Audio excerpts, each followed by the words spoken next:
पुण्यातील विमाननगर परिसरातून एक धक्कादायक प्रकार समोर आला आहे. युनिकॉर्न स्टोअर विरोधात ग्राहकांनी अनोख्या पद्धतीने आंदोलन करत जोरदार निषेध नोंदवला आहे. आंदोलक ग्राहकांनी थेट गाडीच्या टपावर बसून आंदोलन करत आम्ही फसलो आहोत, पुणेकरांनी फसू नये असा इशारा दिला.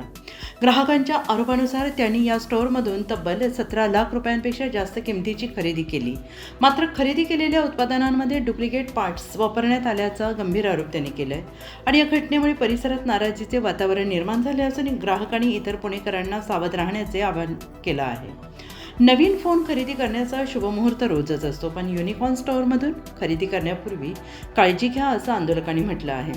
तसेच या प्रकरणी संबंधित ग्राहकांनी विविध शासकीय विभागांकडे तक्रारी दाखल केल्या असून ग्राहक न्यायालयातही हे प्रकरण नेण्यात आल्याची माहिती समोर येते. दरम्यान या संपूर्ण प्रकारामुळे काही काळ विमान परिसरात तणावाचं वातावरण निर्माण झालं होतं. तसेच संबंधित स्टोअरकडून अद्याप कोणतीही अधिकृत प्रतिक्रिया समोर आलेली नाही.